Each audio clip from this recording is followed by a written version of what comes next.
আমরা এবার যে বিষয়টা নিয়ে আলোচনা করব সে বিষয়টি হচ্ছে ইন্টারনাল আর external influence of cultural change. তো এই কালচারাল চেঞ্জ বিষয়টিকে প্রথমে আমরা সংক্ষেপে বুঝে নেব। অর্থাৎ যে কোনো সমাজে সামাজিক পরিবর্তনের পাশাপাশি সাংস্কৃতিক পরিবর্তনের ঘটনাটিও স্পষ্টভাবে লক্ষ্য করা যায়। অন্যভাবে বলা যেতে পারে, যদি কোনো একটি সমাজ পরিবর্তিত হয় সেখানে সংস্কৃতি পরিবর্তনটিও নির্দিষ্টভাবে সম্পন্ন হয়ে থাকে। এই কথাটি যেমন ঠিক, পাশাপাশি সাংস্কৃতিক পরিবর্তনের জন্য সামাজিক পরিবর্তনের ঘটনাটিও লক্ষ্য করা যায়।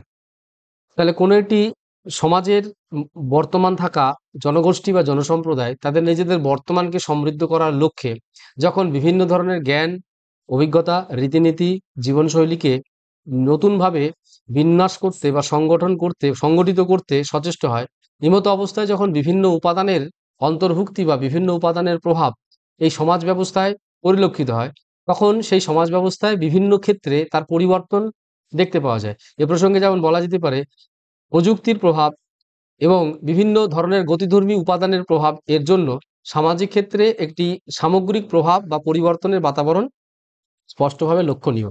তো এই যে প্রভাবগুলি, এই প্রভাবগুলির এবার তাহলে আমরা দেখব যে এই যে সংস্কৃতির প্রভাব বা সাংস্কৃতিক পরিবর্তনের প্রভাব কিন্তু বিভিন্ন ধরনের হয়ে থাকে। অর্থাৎ এখানে বলা হচ্ছে, যেমন একাধারে যেমন সমাজকে সংস্কৃতি প্রভাবিত করে, ঠিক একই রকম ভাবে সাংস্কৃতিক পরিবর্তনও সমাজকে প্রভাবিত করে। তো সেই প্রভাবগুলিকে আমরা সাধারণভাবে দুটি স্বতন্ত্র বিভাগে বিভাজন করে আমরা আলোচনা করতে পারি। একটি প্রভাবকে আমরা অন্তর্নিহিত প্রভাব হিসেবে উল্লেখ করতে পারি, দ্বিতীয়টি হচ্ছে বাহ্যিক প্রভাব, internal influence and external influence. এই ইন্টারনাল ইনফ্লুয়েন্স মানে সাংস্কৃতিক প্রভাবের যে সমস্ত ইন্টারনাল ইনফ্লুয়েন্স রয়েছে সেগুলো কি এবং কেন, সেগুলি সম্পর্কে আমরা এবার পুঙ্খানুপুঙ্খভাবে আলোচনা করব। স্মিথ এ প্রসঙ্গে উল্লেখ করতে গিয়ে 2010-এ বলেছেন, internal influence of cultural change originated within a society or a group. অর্থাৎ বলতে বলা হচ্ছে যে কোনো একটি সমাজের অভ্যন্তরভাগে বা কোনো একটি জনগোষ্ঠী, সেই জনগোষ্ঠীর অভ্যন্তরভাগে বা কোনো একটি জনসম্প্রদায় তার অভ্যন্তরভাগে যে সাংস্কৃতিক পরিবর্তনের কারণটি নিহিত থাকে, সে কারণের জন্য যখন কোনো একটি পরিবর্তন সম্পন্ন হয়, সাংস্কৃতিক পরিবর্তন সম্পন্ন হয়, যে পরিবর্তনটা সামগ্রিকভাবে সেই জনসম্প্রদায়, সেই সমাজ বা সেই জনগোষ্ঠীর সামগ্রিক পরিবর্তনের কারণ হয়ে আত্মপ্রকাশ করতে পারে। Within a society or group, including demographic shifts, generational changes, and reinterpretation of traditional values. এ প্রসঙ্গে তিনি তিনটি গুরুত্বপূর্ণ কারণ বা তিনটি গুরুত্বপূর্ণ একককে বিশেষভাবে উল্লেখ করেছেন। তা হলো, বিভিন্ন কারণের জন্য ডেমোগ্রাফিক শিফট হতে পারে। অর্থাৎ আমরা দেখেছি সমাজতত্ত্বের আলোচনায় নগরায়ন নগরায়ন একটি গুরুত্বপূর্ণ প্রক্রিয়া।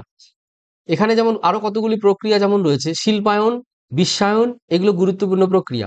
এই গুরুত্বপূর্ণ প্রক্রিয়াগুলো প্রভাবের জন্য দেখা যায় যে জনসম্প্রদায় বা জনগোষ্ঠীর উপস্থিতি বা অনুপস্থিতির বিষয়টি প্রকট।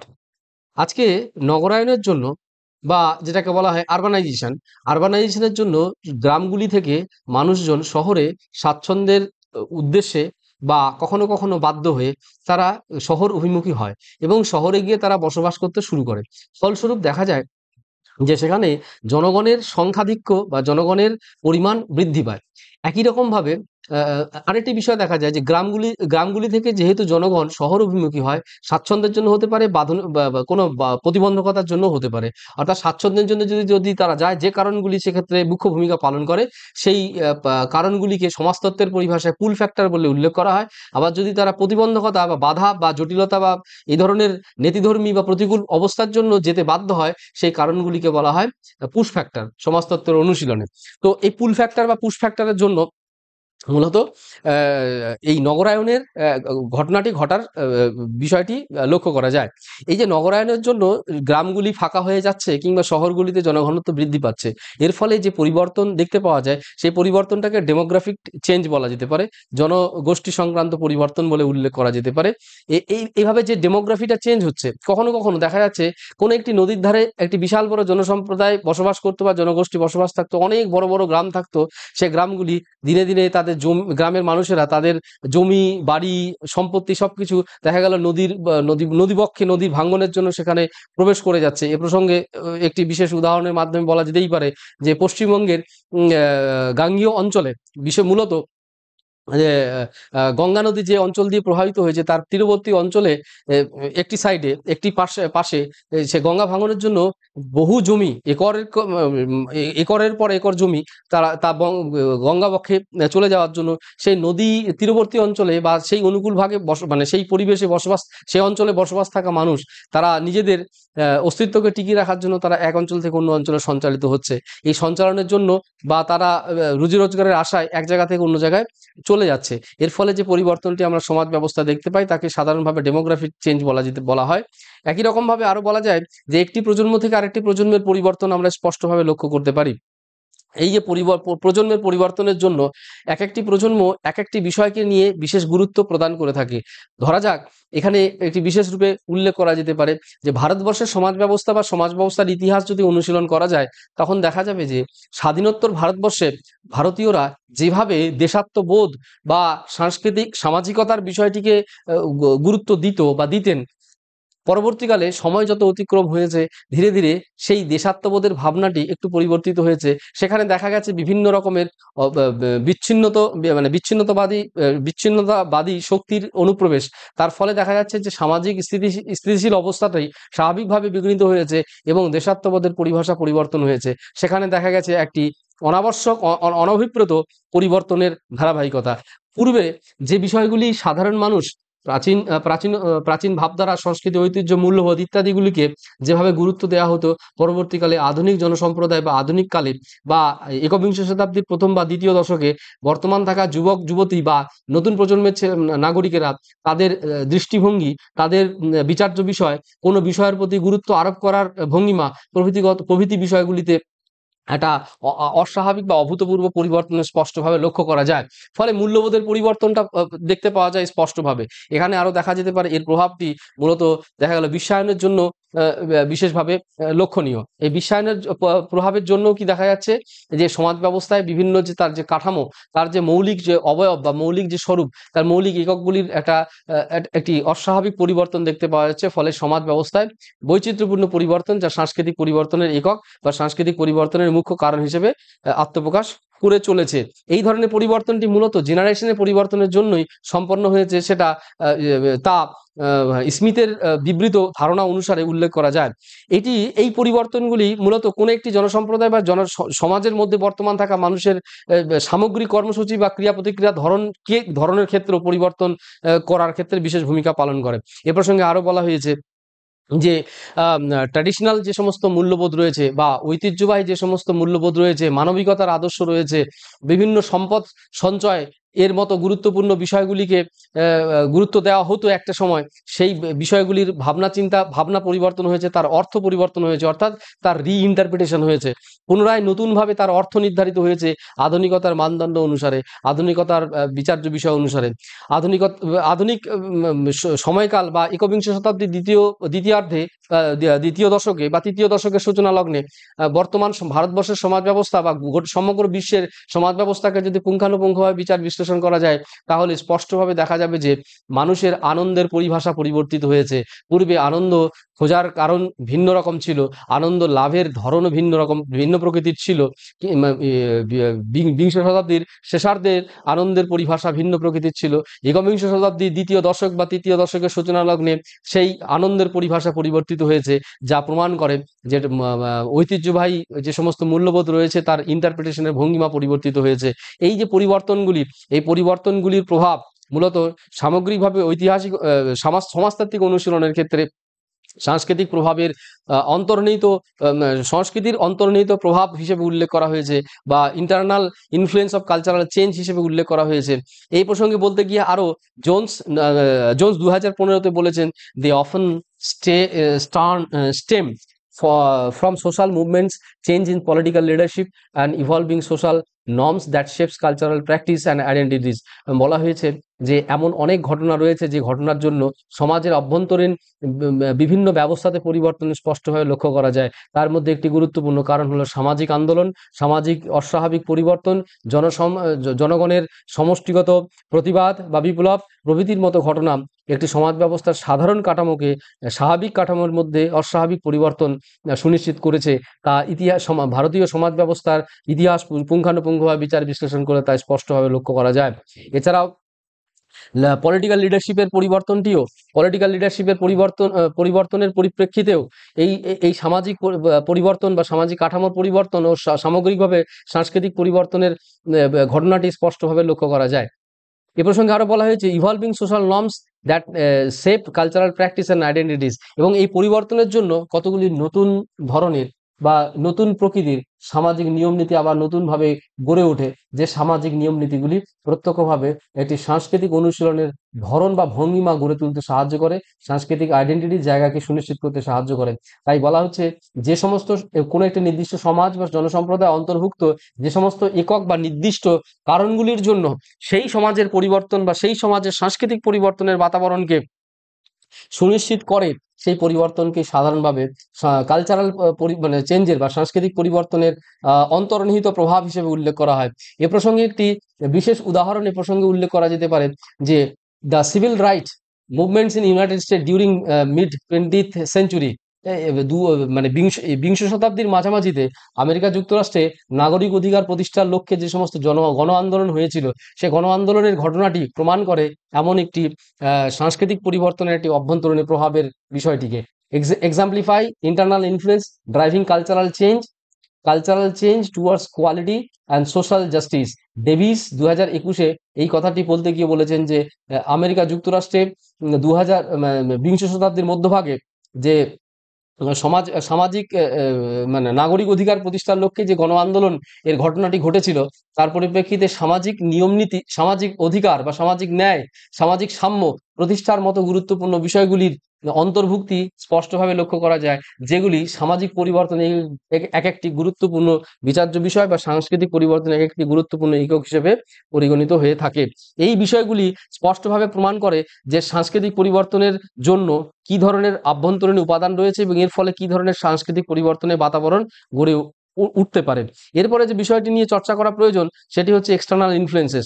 এক্সটার্নাল ইনফ্লুয়েন্সেস এর বিষয়টি সম্পর্কে আলোচনা করতে গিয়ে ব্রাউন 2018-তে বলেছেন external influences of cultural change arise from the interactions with other societies, অর্থাৎ সমাজে যে কোনো একটি সমাজে যে সাংস্কৃতিক পরিবর্তন আসবে, সাংস্কৃতিক পরিবর্তন আসার কারণ হিসেবে অন্য কোনো সমাজ, অন্য কোনো সংস্কৃতির সাথে ক্রিয়া প্রতিক্রিয়া করা বা তার সাথে সহাবস্থান করার ফলে যে পরিবর্তনটি সুনিশ্চিত হয় তাকেই সাধারণভাবে বোঝায়।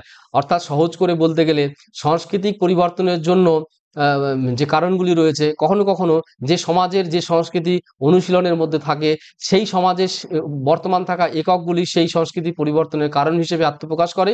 আবার অন্যভাবে বলা যায় কোনো একটি সমাজের সাংস্কৃতিক পরিবর্তনের জন্য অন্য কোনো সমাজের বা অন্য কোনো সংস্কৃতির যে উপাদানগুলি রয়েছে তখন সেগুলি যদি প্রত্যক্ষভাবে প্রভাব বিস্তার করে তখন বলা হবে সেখানে এক্সটার্নাল ইনফ্লুয়েন্স সাংস্কৃতিক পরিবর্তনের ক্ষেত্রে লক্ষ্য করা গেছে। এই প্রসঙ্গে উল্লেখ করতে গিয়ে ব্রাউন আরো কতগুলো বিশেষ উপাদান বা প্রক্রিয়ার কথা উল্লেখ করেছেন যে সামাজিক প্রক্রিয়াগুলির জন্য মূলত এই ধরনের এক্সটার্নাল ইনফ্লুয়েন্সগুলি সাংস্কৃতিক পরিবর্তনের ক্ষেত্রে বিশেষ রূপে বিশেষিত হয়েছে। এমন একটি গুরুত্বপূর্ণ উপাদান হলো বিশ্বায়ন বা গ্লোবালাইজেশন। বিশ্বায়ন বা গ্লোবালাইজেশনের জন্য সামগ্রিকভাবে জিওপলিটিক্সের একটি পরিবেশ, অর্থাৎ বিশ্ব রাজনৈতিক একটি রাজনীতির একটি বাতাবরণ বা প্রেক্ষিত রচিত হয়েছে বা নির্মিত হয়েছে।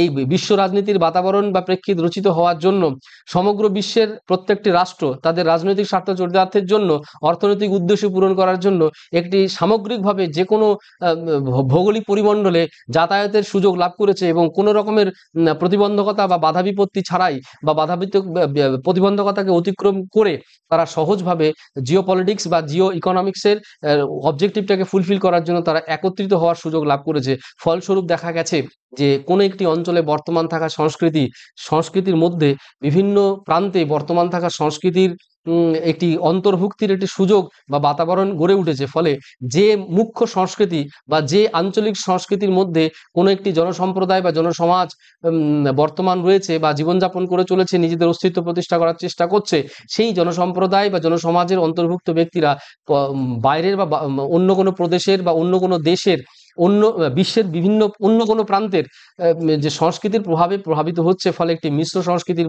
বাতাবরণ স্পষ্টভাবে লক্ষ্য করা যায়। সামগ্রিকভাবে সাংস্কৃতিক পরিবর্তনের বিষয়টিও স্পষ্টভাবে লক্ষ্য করা যায়। তাই এই প্রসঙ্গে বলা যায় এটি গ্লোবালাইজেশন বা বিশ্বায়ন হলো এমন একটি গুরুত্বপূর্ণ কারণ যার ফলে সাংস্কৃতিক পরিবর্তনের পরিপ্রেক্ষিত রচিত হয়েছে। এরপরে যে আরেকটি বিশেষ গুরুত্বপূর্ণ কারণ একবিংশ শতাব্দীর তৃতীয় দশকের সূচনা লগ্নে স্পষ্টভাবে লক্ষ্য করা যায় তা হলো প্রযুক্তির অভূতপূর্ব পরিবর্তন বা প্রগতি। প্রযুক্তির প্রগতির জন্য এখানে জ্ঞান বা অভিজ্ঞতা, জ্ঞান চর্চা বা বিদ্যা চর্চা বা ব্যক্তি জীবন বা সমস্যাকে বা অভিযোজন শৈলীকে একটু ভিন্নভাবে তা সংজ্ঞায়িত হয়েছে, তার অর্থ নির্ধারণ করা হয়েছে। আজকে আধুনিককালে মানুষ একবিংশ শতাব্দীর তৃতীয় দশকের সূচনা লগ্নে মানুষের কাছে প্রতিকূল ধর্মিতার বিষয়টি এখন সহজভাবে প্রযুক্তির সহযোগে সুনিশ্চিত রূপে নির্দিষ্ট লক্ষ্যাভিমুখে পরিচালন বা নিয়ন্ত্রণ করা সম্ভব হয়েছে। প্রযুক্তি এক্ষেত্রে অভূতপূর্ব পরিবর্তন মানব জীবনে নিয়ে এসেছে। ফলে সামাজিক সেই পরিবর্তনের প্রভাব সামাজিক ক্ষেত্রেও লক্ষ্য করা যায়, সামগ্রিকভাবে সাংস্কৃতিক পরিবর্তনের ক্ষেত্রেও স্পষ্টভাবে লক্ষ্য করা যায়। এই প্রগতির অভূতপূর্ব পরিবর্তনের জন্যই সাংস্কৃতিক পরিবর্তনের ঘটনাটিকে বিচার বিশ্লেষণ করার পরিপ্রেক্ষিতে বলা যায় যে এই প্রযুক্তিগত প্রভাবই একটি গুরুত্বপূর্ণ এক্সটার্নাল ইনফ্লুয়েন্স, যা সামাজিক কোনো একটা নির্দিষ্ট সমাজের সাংস্কৃতিক পরিবর্তনের মুখ্য কারণ। এছাড়াও বলা যেতে পারে ইকোনমিক ইন্টিগ্রেশন। ইকোনমিক ইন্টিগ্রেশন বা অর্থনৈতিক সমন্বয় বা সমন্বয় ধর্মিতা একটি গুরুত্বপূর্ণ বিচার্য বিষয়। আধুনিককালের ভারতবর্ষের যদি অর্থনৈতিক পরিভাষাকে বিচার বিশ্লেষণ করা যায় তাহলে দেখা যাবে যে আধুনিক ভারতবর্ষ সমগ্র বিশ্বে একটি শক্তিশালী রাষ্ট্রে রূপান্তরিত হওয়ার উদ্দেশ্যে মূলত অর্থনৈতিক দিক থেকে সামগ্রিক সমন্বয়নের লক্ষ্যে কাজ করে চলেছে। ফলে বিভিন্ন ধরনের বাধা বিপত্তি বা প্রতিবন্ধকতার জায়গাগুলিকে নিয়ন্ত্রণ করার জন্য বিভিন্নভাবে ব্যবস্থা গ্রহণ করে চলেছে। অর্থনৈতিক সমন্বয় ধর্মিতা বলতে সাধারণভাবে বলে অর্থনৈতিক ক্রিয়াকলাপ যখন বিচ্ছিন্নভাবে সম্পন্ন হচ্ছে, যেখানে কোনো প্রকারের নিয়ন্ত্রণ বা সমন্বয় সংযুক্তি বা যোগাযোগের বাতাবরণ থাকে না বা সুযোগ থাকে না, তা কখনো কোনো একটি রাষ্ট্রের উন্নয়ন বা প্রগতির জন্য মুখ্য ভূমিকা পালন করতে পারে না। যদি কোনো একটি রাষ্ট্রের অর্থনৈতিক উন্নয়ন ঘটাতে হয়, আবশ্যিক রূপে সেই রাষ্ট্রে যে সমস্ত অর্থনৈতিক অনুশীলনের প্রয়াস রয়েছে, সে প্রত্যেকটি প্রয়াসের মধ্যে একটি সমষ্টিগত সমন্বয় ধর্মিতার বাতাবরণ গড়ে তোলা প্রয়োজন, যে বাতাবরণের উপর ভিত্তি করে একটি রাষ্ট্র অর্থনৈতিক দিক থেকে সমৃদ্ধশালী বা সক্রিয়, বলিষ্ঠ বা বলিষ্ঠ হয়ে ওঠার সুযোগ লাভ করবে, যা সামগ্রিকভাবে সেই রাষ্ট্রে বসবাসরত জনসম্প্রদায় বা সেই জনসম্প্রদায়কে কেন্দ্র করে বর্তমান থাকা সংস্কৃতির এটা সামগ্রিক পরিবর্তনের মুখ্য কারণ বা ভূমিকা হিসেবে আত্মপ্রকাশ করবে। তাই ব্রাউন বিবৃত যে কারণগুলি বিশেষভাবে উল্লেখ করা হয়েছে সাংস্কৃতিক পরিবর্তনের ক্ষেত্রে তা হলো একটি বিশ্বায়ন, দ্বিতীয়টি হলো প্রযুক্তির অভূতপূর্ব পরিবর্তন এবং অর্থনৈতিক সমন্বয় ধর্মিতা। এই বিষয়গুলি প্রত্যক্ষভাবে সামাজিক ক্ষেত্রে, সাংস্কৃতিক ক্ষেত্রে প্রয়োজনীয়, আবার কখনো কখনো অনাবশ্যক পরিবর্তনের বাতাবরণ রচনা করেছে। ফলে কখনো কখনো গঠনমূলক সাংস্কৃতিক পরিবর্তনের বিষয়টি চোখে পড়ার মতো, মানে সেগুলো চোখে পড়ে, আবার কখনো কখনো অনাবশ্যক পরিবর্তন চোখে পড়ে, যেগুলি মানব উন্নয়নের প্রতিকূল ধর্মিতার পরিচয়কে বহন করে চলে। এ প্রসঙ্গে আরো জন লি এ প্রসঙ্গে 2019-এ বিশেষভাবে বলতে গিয়ে বলেছেন যে they include the adaption of foreign practice, cultural diffusion through trade and media and geopolitical shifts influencing cultural norms and behaviours. এখানে এ প্রসঙ্গে বলা হয়েছে যে প্রত্যক্ষভাবে কালচারাল ডিফিউশনের জন্য বা ট্রেডের জন্য বা মিডিয়ার প্রভাবের জন্য, জিওপলিটিক্সের পরিবর্তনের জন্য আজকে সমগ্র বিশ্বে সাংস্কৃতিক নর্মসগুলি পরিবর্তন হয়েছে এবং সাংস্কৃতিক নর্মস পরিবর্তন হওয়ার জন্য মানুষের আচার আচরণ বা আচরণ ধর্মিতার ধরনও পরিবর্তন হয়েছে বা পরিবর্তিত হয়েছে। ফলে সাংস্কৃতিক যে সংস্কৃতির পরিবর্তনের বিষয়টি সামগ্রিকভাবে চোখে পড়ার মতো একটি বিষয় হিসেবে আত্মপ্রকাশ করেছে। এ প্রসঙ্গে একটি বিশেষ উদাহরণের মাধ্যমে বিষয়টিকে অর্থবহ করে তোলার চেষ্টা করা হলো। এ প্রসঙ্গে বলা হয়েছে the spread of global fast food chains and their influence on dietary habits worldwide illustrated external influence shaping cultural preferences and consumption patterns. Thomas 2017-তে এই বিষয় সম্পর্কে একটি উদাহরণ উপস্থাপন করতে গিয়ে বলেছেন যে আজকে সমগ্র বিশ্বে ফাস্ট ফুডের প্রতি আকর্ষণ ফাস্টফুডের যে প্রভাব সাধারণত খাদ্যাভ্যাস অর্থাৎ সমগ্র বিশ্বের খাদ্যাভ্যাসকে প্রভাবিত করেছে। খাদ্য সম্পর্কিত অভ্যাসকে প্রভাবিত করার বিষয়টি প্রত্যক্ষভাবে সাংস্কৃতিক প্রভাবের একটি গুরুত্বপূর্ণ নির্ণায়ক বা উদাহরণ হিসেবে বিবেচিত হয়। কারণ এই প্রসঙ্গে মনে রাখা দরকার যে মানুষকে নিয়ে সমাজ এবং সমাজের মধ্যে যে সমস্ত জ্ঞান বিদ্যা রীতিনীতি ইত্যাদি নিয়ে চর্চা করা হয় তা সেখান থেকে তৈরি হয় সংস্কৃতি, এবং সমাজের মানুষের পরিবর্তন, মানুষের অভ্যাসের পরিবর্তন, মানুষের ভাষাগত চর্চার পরিবর্তন, বিদ্যা চর্চার পরিবর্তন, অভিজ্ঞতার পরিবর্তন ও অভিজ্ঞতা লাভের ধরনের পরিবর্তন সামগ্রিকভাবে সাংস্কৃতিক অনুশীলনের পরিবর্তনের বাতাবরণ গড়ে তোলে। ঠিক তাই বলা হয় যে এখানে যেহেতু খাদ্য খাদ্যের যে ধরন বা ফাস্টফুড চেইন যেটা সমগ্র বিশ্বে বিশেষভাবে যুবক যুবতীদের মধ্যে বিশেষভাবে বৃদ্ধি পেয়েছে, যা সম্পূর্ণভাবে ডায়েটারি সিস্টেম বা ডায়েটারি হ্যাবিট সিস্টেমকে পরিবর্তন এনেছে, যার প্রভাব সাংস্কৃতিক প্রেফারেন্স বা সাংস্কৃতিক শেপকে বা তার প্যাটার্নকে পরিবর্তন করেছে। ফলে কনজামশন প্যাটার্নটাও পরিবর্তিত হয়েছে। এর ফলে একটা গ্লোবাল ইকোনমিক সেক্টরে বা রাজনৈতিক সেক্টরেও কিন্তু এর প্রভাবটি স্পষ্টভাবে লক্ষ্য করা যায়। এই প্রভাবগুলির জন্য সাংস্কৃতিক ক্ষেত্রে বিভিন্ন ধরনের অনাবশ্যক পরিবর্তন লক্ষণীয়। এক্ষেত্রে আবার অর্থনৈতিক রাজনৈতিক পরিবর্তনের বিষয়টিও স্পষ্টভাবে লক্ষ্য করা যায়। এই বিষয়গুলি সম্পূর্ণভাবে বাহ্যিক উপাদান নির্ভর প্রভাব, যেগুলি প্রত্যক্ষভাবে সাংস্কৃতিক পরিবর্তনের প্রেক্ষিত রচনা করে চলেছে, যা আধুনিককালে বিভিন্নভাবে কখনো কখনো গঠনমূলক পর্যায়ে গঠনমূলক মনোভাব গড়ে তুলতে সাহায্য করছে, আবার কখনো এগুলি অত্যন্ত দুশ্চিন্তার কারণ হিসেবে আত্মপ্রকাশ করেছে।